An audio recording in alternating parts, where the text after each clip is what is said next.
할렐루야. 우리 예수님 부활하셨습니다. 십자가로 죄와 죽음의 권세를 깨뜨리시고 주님 3일 만에 부활하셨습니다. 그리고 온 세상에 하나님의 사랑과 구원을 선포하셨습니다.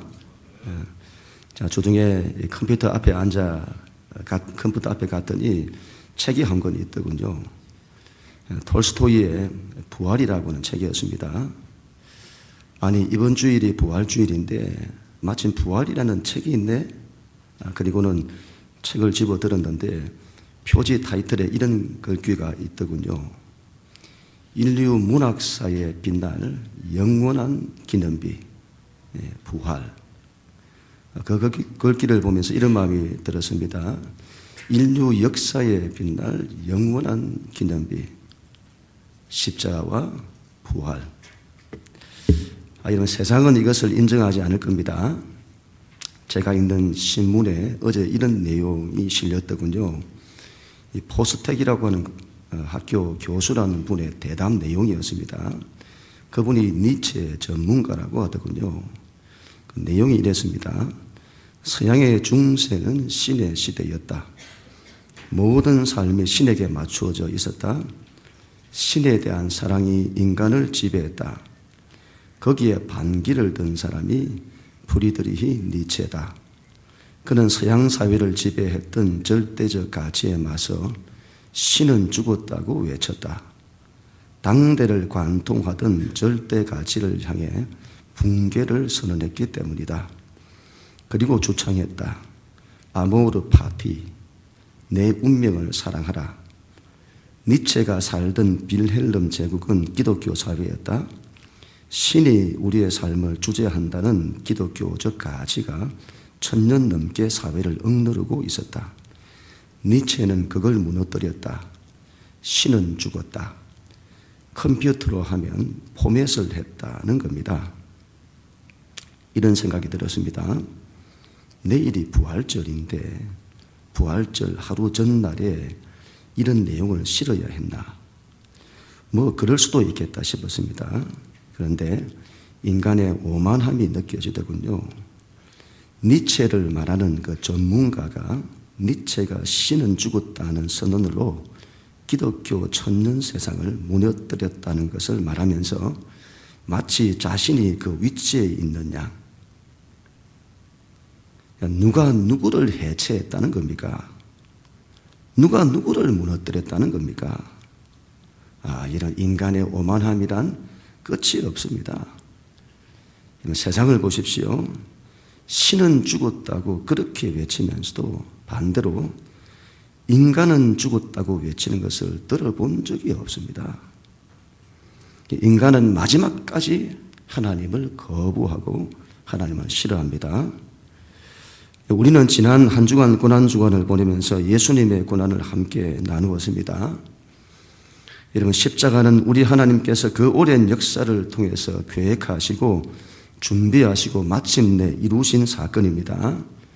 하나님의 꿈과 목적이요, 우리 하나님의 간절한 소원이셨습니다. 바로 세상을 구원하는 일이었습니다. 여기에는 하나님의 가장 큰 희생이 따랐습니다. 독생하신 아들을 죽음에 내어주는 것입니다. 하나님이 세상을 이처럼 사랑하사 독생자를 주셨으니, 이런 자식을 잃는 것이 부모로서 가장 견디기 힘든 고통인 것처럼 그것은 하나님께도 마찬가지입니다. 하나님 아버지께서도 그토록 사랑하셨던, 이는 내 사랑하는 아들이요 내 기뻐하는 자라고 말씀하셨던 그 아들을 십자가에 내어주었습니다. 어떻게 아들을 죽음에 내어줄 수 있습니까? 그것도 죄 없는 아들을. 여러분, 십자가는 우리 하나님께서 가슴을 찢으시는 사건입니다. 고통당하시는 하나님. 하나님께서 당신 자신의 전부를 주시는 사건입니다. 왜 그렇게 하시는 것일까요? 바로 우리를 위해서입니다. 우리 때문입니다. 우리를 사랑하셨기 때문입니다. 우리를 죄와 절망으로부터 구원하시기 원했기 때문입니다. 그런데 세상이 이 하나님을 거부합니다. 이 하나님을 대적합니다.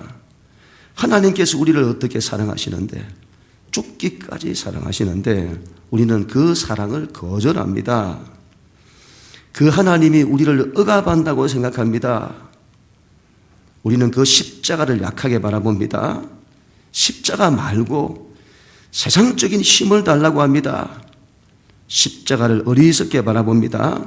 오히려 삶의 철학이나 처세술이나 니체의 초인사상 같은 것을 더 원합니다. 여러분, 그래서는 안 됩니다. 십자가는 모든 믿는 자들에게 구원을 주시는 하나님의 능력이요 하나님의 지혜입니다.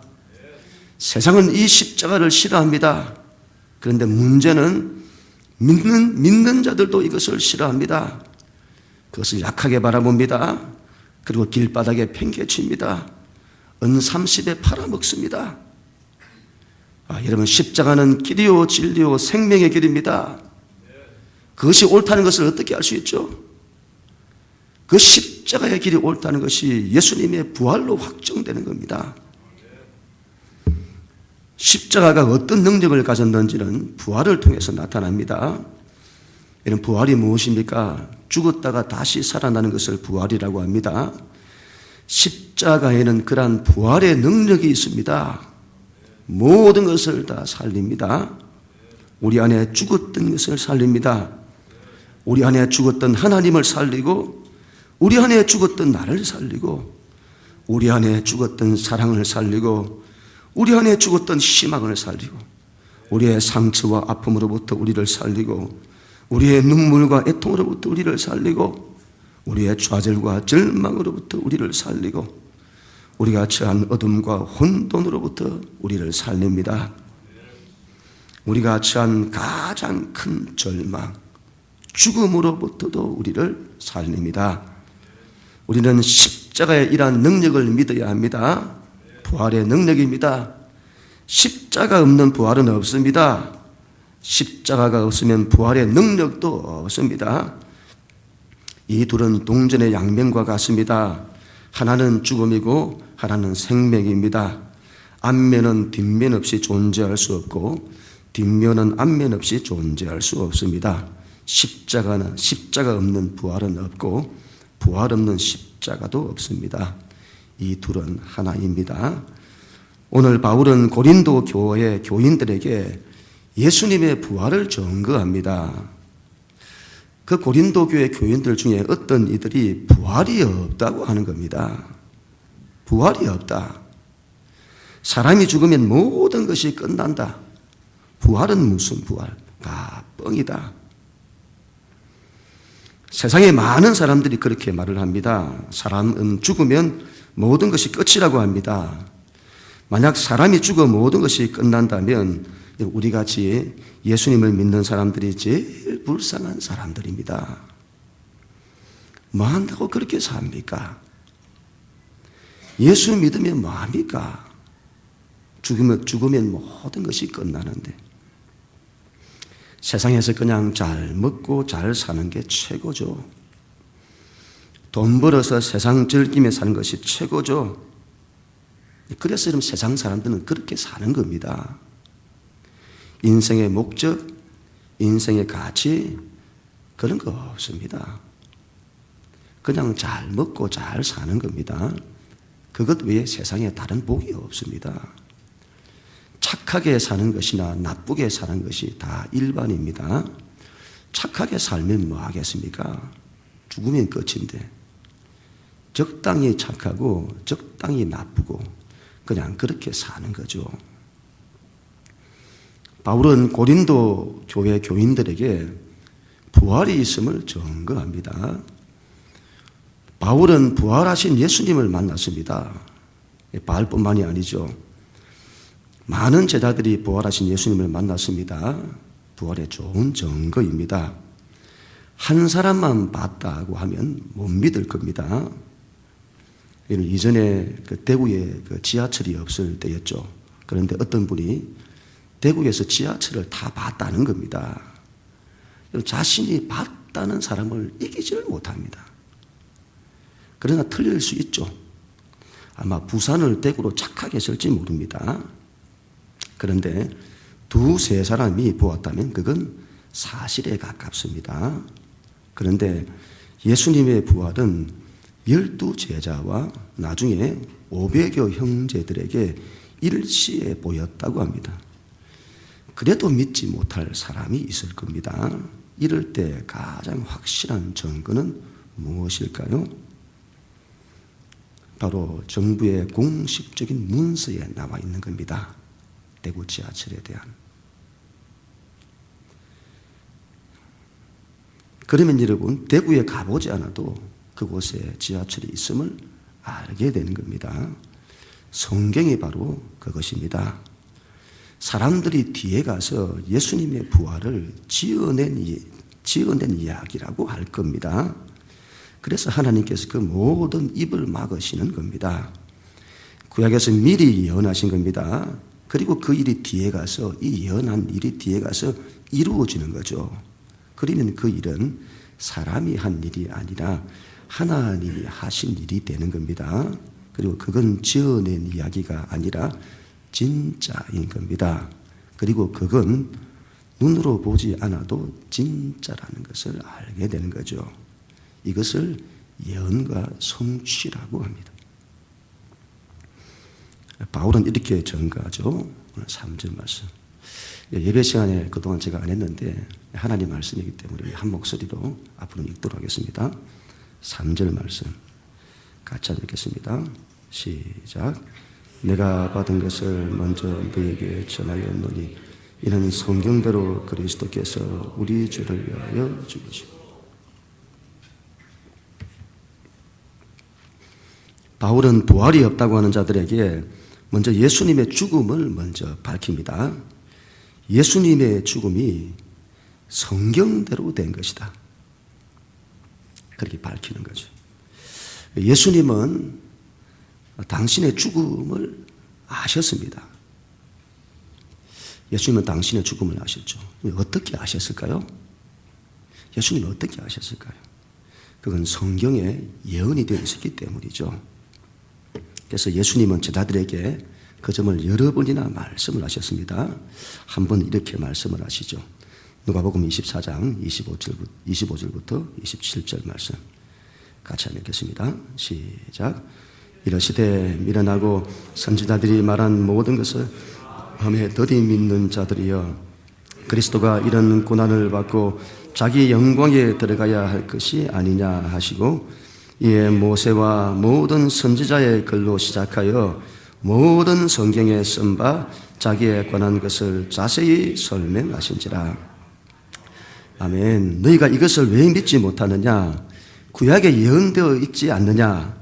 모세의 오경과 역사서들과 선지서들과 시편의 말씀들에 예언되어 있지 않느냐?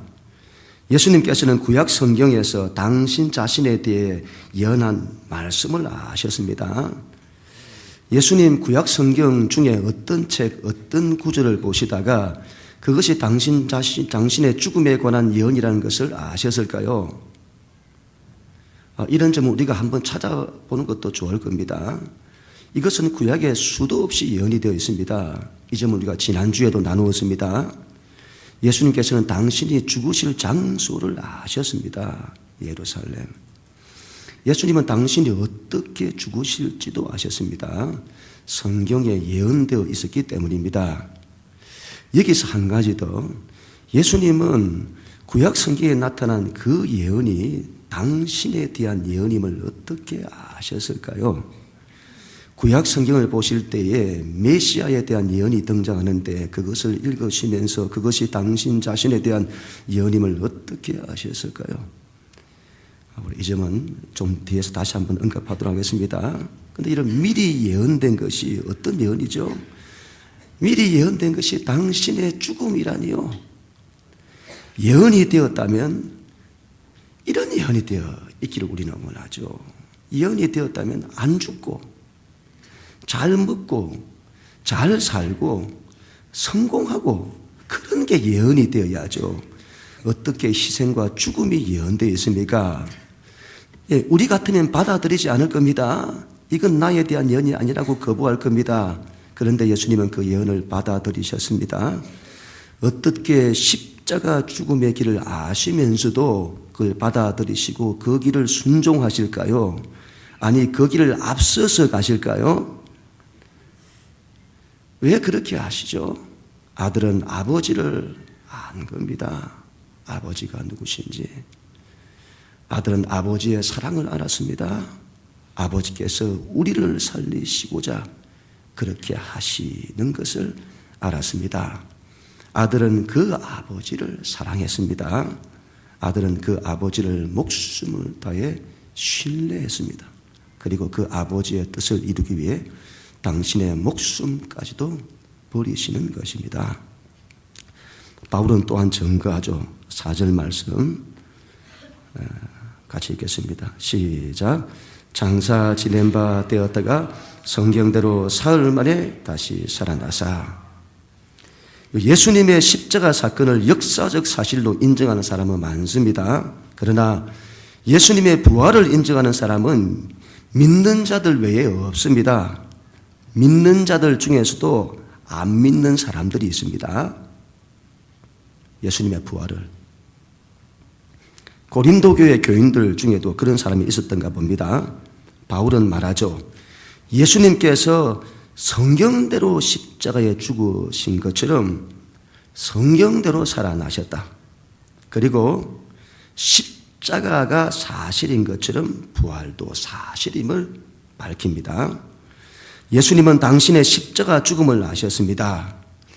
여기까지는 그래도 이해가 갑니다. 그런데 부활하실 것은 어떻게 아셨을까요? 저는 개인적으로 고난주간을 보내면서 가장 크게 묵상했던 것이 있습니다.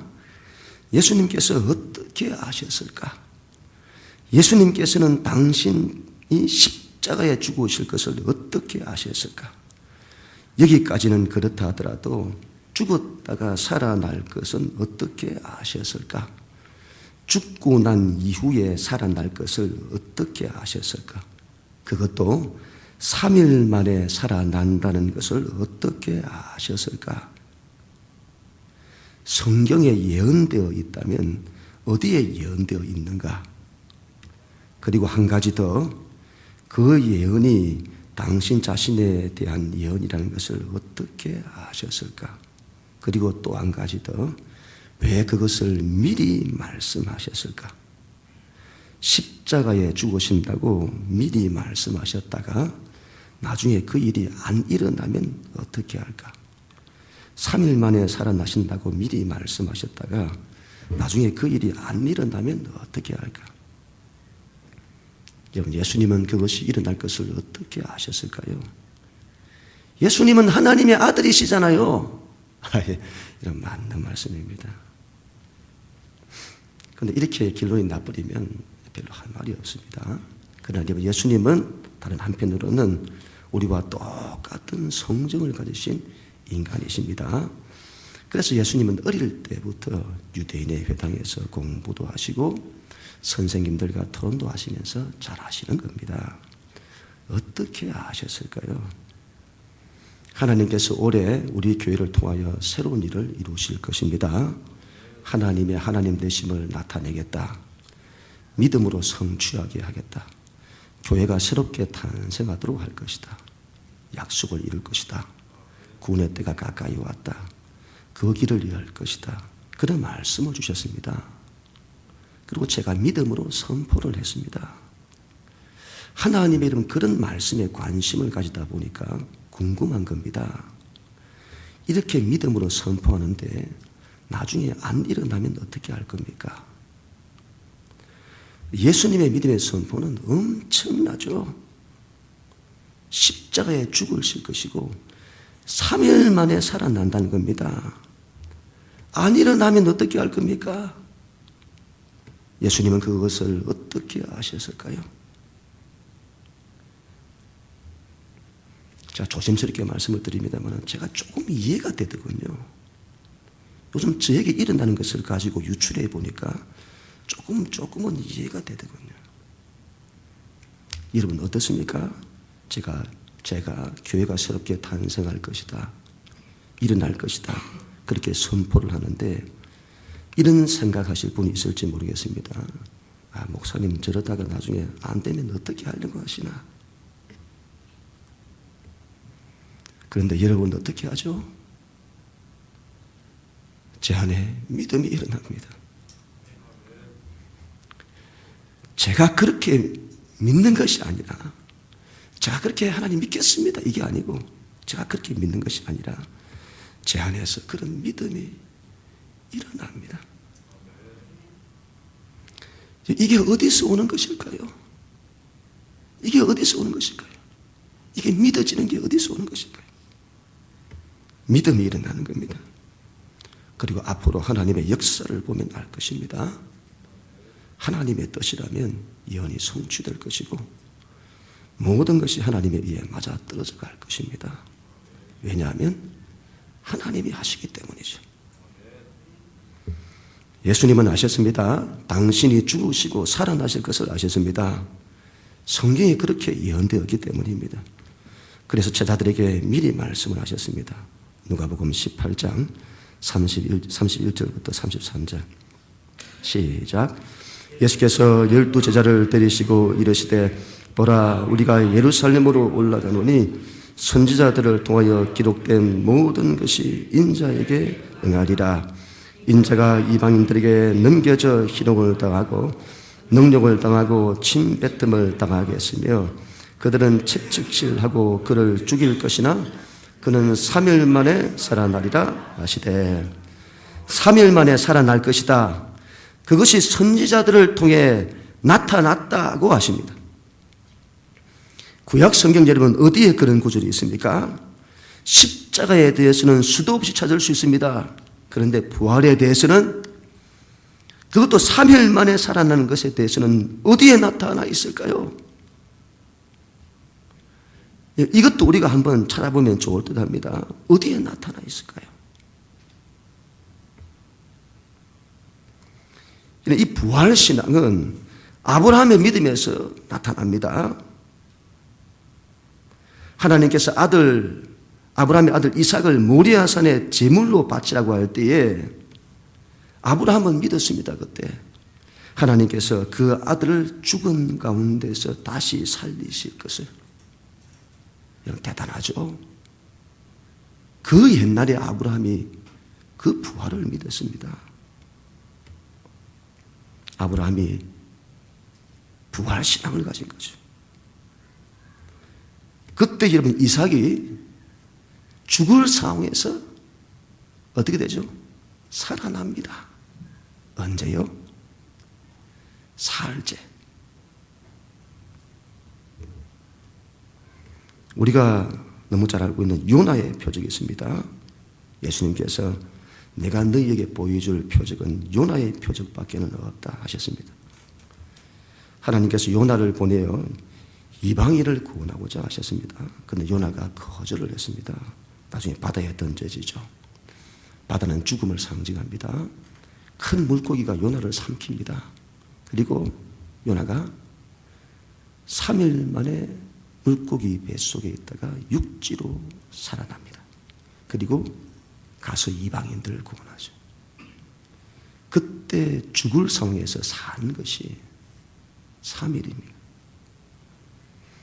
요한복음에 예수님께서 가나 혼인잔치에서 물을 포도주로 만드시는 기적을 이루십니다. 이 기적은 표적입니다. 예수님께서 모든 인간의 부족과 결핍의 문제를 해결하시고 하나님 나라를 오게 하신다는 메시지를 담고 있습니다. 이 가나 혼인잔치, 그 날이 언제 일어나죠? 사흘째 날입니다. 왜 사흘이죠? 이스라엘 백성들이 혼인하는 날, 사흘째 되는 날. 왜 사흘이죠? 창세기 1장 천지창조에서 사흘째 날을 말합니다. 이날만큼 복이 2번이나 언급이 됩니다. 바로 바다에서부터 육지가 드러나는 날입니다. 바다는 죽음을 상징합니다. 그곳에서부터 생명이 드러나는 것을 말합니다. 이것을 세례라고 합니다. 세례를 상징하죠. 세례란 죽었다가 사는 것을 말합니다. 하나님의 천지 창조 사흘째에 바다로부터 묻이 드러나는 것. 세례받을 때 우리가 물속에 들어갔다가 나오는 것. 죽음에서 부활로 일어나는 겁니다. 모세가 출애굽을 할 때에 모세가 바로 앞에 가서 이렇게 말하죠. 내 백성을 내보내라고 말씀하셨다. 하나님이 우리로 사흘 길을 행하여 광야에서 하나님을 예배케 하라. 그래서 이스라엘 백성이 나중에 6월절 어린 양을 잡고 그 피를 문설주와 임방에 나오고 출애굽을 출발하는데 사흘째 홍해를 건넙니다. 바다에서 묻이 드러났죠. 사흘째 되는 날, 죽음에서 부활하는 날입니다. 여호수아가 이스라엘 민족을 이끌고 가나안 땅에 들어갈 때에 언제 들어가죠? 준비했다가 사흘째 날에 들어갑니다. 요단강이 끊어져 이 바다에서부터 묻이 드러나는 그 사건을 말하죠. 사흘은 죽었다가 사는 기간을 상징합니다. 사흘째 되는 날 살아납니다. 예수님은 이것을 아셨을 겁니다. 그래서 성전을 사흘 만에 짓는다고 하시고 죽었다가 사흘 만에 살아난다고 하셨을 겁니다. 예수님은 성경대로 죽으셨고 성경대로 사흘 만에 살아나십니다. 예언이 성취가 된 것입니다. 그리하여 예수님의 십자가와 부활은 하나님의 사건이 되었습니다. 그리고 그것은 사실이 되었습니다. 하나님께서 우리를 사랑하사 우리를 살리시고자 그 옛날부터 이 일을 계획하시고 예언하시고 마침내 그 일을 성취하신 것입니다. 그래서 예수님의 십자가와 부활은 우리 하나님의 가장 큰 역사요, 우리 하나님의 가장 큰 능력이 되었습니다. 우리는 예수님의 이 십자가와 부활을 믿어야 합니다. 십자가와 부활은 2000년 전에 일어난 사건으로만 머물지 않고 오늘의 우리의 삶에서 현재적으로 일어나야 합니다. 십자가와 부활을 믿는다고 하는데 십자가와 부활을 믿는다. 이것은 지금 우리의 삶에서 구체적으로 무엇을 말하는 것일까요? 그 옛날 예수님이 이루신 십자가 부활이 지금 우리에게는 어떻게 이 십자가 부활이 현재화되는 것일까요? 예수님께서 십자가에 죽으시고 부활하셨습니다. 그 사실을 인정하는 걸 믿는다고 하는 것일까요? 바울은 십자가와 부활을 믿는다는 것을 이렇게 말을 합니다. 갈라디아서 2장 27 말씀, 우리 마지막으로 한 번만 읽겠습니다. 시작. 내가 그리스도와 함께 십자가에 못 박혔나니 그런즉 이제는 내가 사는 것이 아니요 오직 내 안에 그리스도께서 사시는 것이라. 예수께서 우리를 위하여 십자가에 죽으셨습니다. 예수님의 십자가는 우리가 당해야 할 심판입니다. 예수님께서 우리를 대신하여 십자가에서 우리가 받아야 할 심판을 대신 심판받으신 겁니다. 그래서 예수님의 십자가를 믿는다는 것은 하나님의 그 큰 사랑과 은혜를 기억하고 우리의 옛사람이 십자가에 죽는 것을 말합니다. 우리의 옛사람을 십자가에 못 박는 겁니다. 그리고 다시는 우리가 옛사람으로 살지 않는 거죠. 그리고 부활을 믿는다고 하는 것은 새 사람으로 다시 살아나는 것입니다. 우리 안에 그리스도가 사시는 겁니다. 내 안에 내가 사는 것이 아니라 그리스도께서 사는 것이죠. 나는 죽고. 그래도 이게 무슨 말인지가 어렵죠. 이렇게 생각하시면 좋을 듯 합니다. 지난 주중에 교회 밴드에 이제 올라온 영상이 하나 있었습니다. 유명한 영화죠. 멜 깁슨이 감독한 패션 오브 크라이스트라고 하는 예수님에 관한 영화인데 그 영화에서 주인공으로 예수님 역할을 했던 이 배우의 감정입니다. 못 보신 분들은 꼭 한번 보시면 좋을 듯 합니다. 얼마나 감동적인지 모릅니다. 그 영화를 만들면서 겪었던 일들을 말하더군요. 사단이 그 영화를 만들지 못하도록 얼마나 방해를 하고 또 많은 우여곡절이 많았더군요. 예수님 역할을 했던 그 배우는 영화를 찍다가 채찍에 잘못 맞아가지고 등이 30cm나 찢어지고 십자가를 지고 갈 때는 어깨가 탈골되고 십자가에 달릴 때에는 폐에 물이 차고 의사가 죽을지도 모른다고 진단하고 나중에는 심장 수술까지 받았다고 하더군요. 십자가에 달렸을 때에 많은 기적을 체험을 했더군요. 그때 구름이 낮게 깔리고 천둥이 치는데 땅이 흔들렸다고 하더군요. 땅이 흔들렸다. 영화를 찍는데도 그런 일이 일어나는 겁니다. 그런데 예수님의 실제 사건에서는 어땠을까요? 복음서에서 땅이 진동하고 무덤이 열렸다는 말이 실감이 가더군요. 그리고 번개가 하늘에서 십자가에 떨어졌다고 하더군요. 영화를 찍는데 십자가 위에서 뭘 느꼈는가 하면 그 십자가 앞에 선 사람들의 그 눈에 고인 눈물, 그리고 온 세상이 폭풍으로 휘몰아치는, 그런데 자신은 너무 고요하더라는 겁니다. 폭풍의 중심에 있는 듯. 그 감정을 보면서 이런 마음이 들었습니다. 그 배우가 마치 어느 교회인 것 같습니다. 대답을 초청을 해서 이야기를 듣는데 사람들에게 그 배우가 마치 예수님처럼 말을 하더군요. 예수님처럼 그곳에 있는 사람들에게 복음을 전하더군요. 아마 예수님의 배역에 너무 몰입한 때문일 겁니다.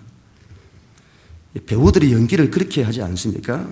어떤 역할을 맡으면 그 역할에 몰입을 한다고 하죠. 그리고 드라마나 영화 촬영이 끝날 때까지 어떻게 하죠? 그 사람처럼 생각하고 행동한다는 겁니다. 그 나중에 그 사람에게서 빠져나와야 하는데 어떤 경우에는 너무 몰입을 많이 했기 때문에 그렇게 빠져나오기가 힘들다고 하더군요. 그만큼 그 역할에 몰입을 했다는 거죠.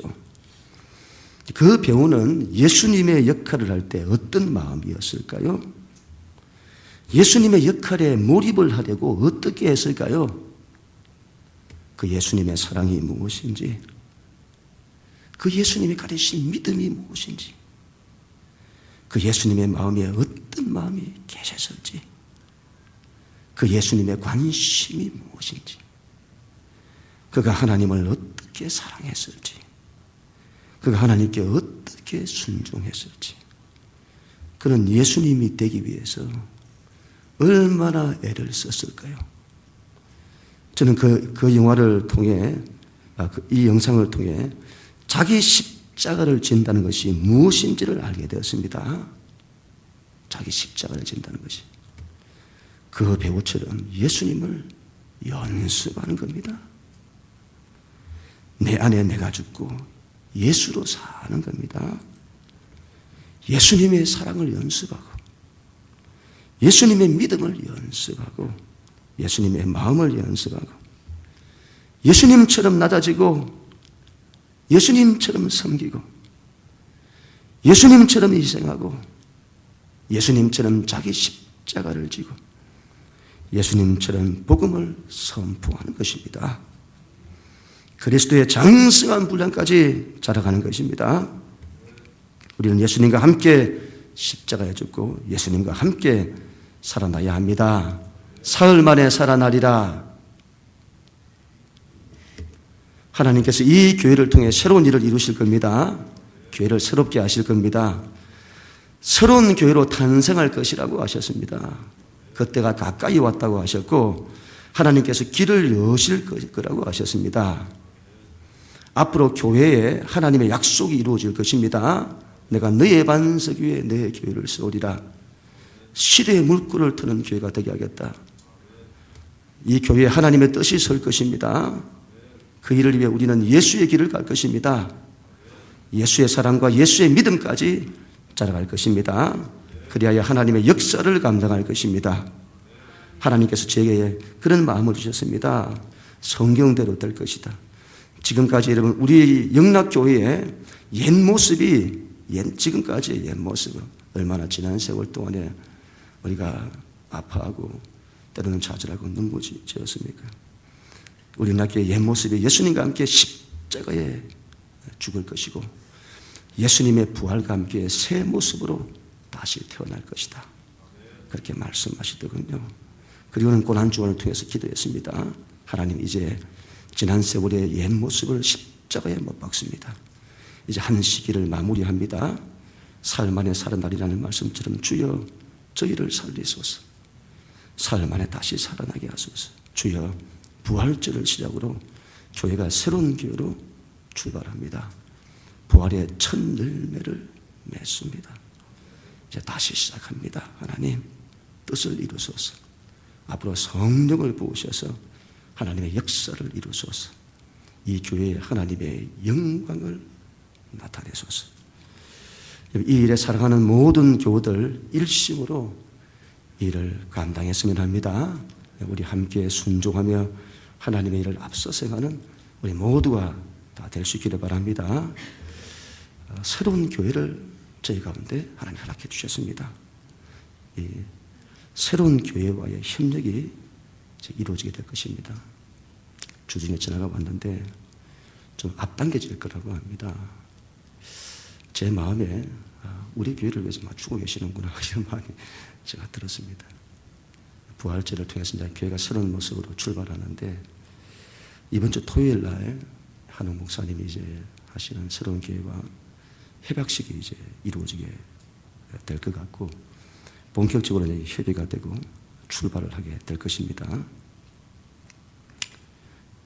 많이 좀 기도해 주시길 바랍니다. 하나님께서 모든 것이 맞아 떨어지도록 맞추어 가시는 것을 보게 됩니다. 올해 교회와 가정의 모든 걸 살리시는 붕의 역사를 이루실 것입니다. 모든 세대와 모든 사역이 일어나도록 하실 겁니다.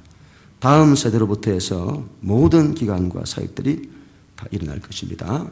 고난주간 특별 새벽 기도를 통해서 우리가 얼마나 간절히 기도했는지 모릅니다. 교회를 위한 공통의 기도의 제목을 놓고 기도했고 교우들의 가정을 놓고 구체적인 기도 제목을 놓고 기도를 했습니다. 하나님께서 우리의 기도를 들으실 것입니다. 더 많이 기도해 주시기를 바랍니다. 중보 기도에 더 많이 헌신해 주시기를 바랍니다.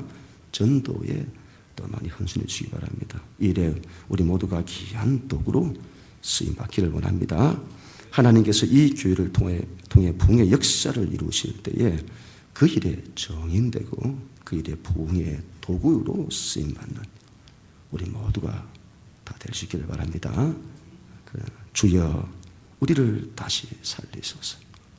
그러한 은혜가 교회와 우리 모두에 임하기를 주님의 이름으로 간절히 축원합니다.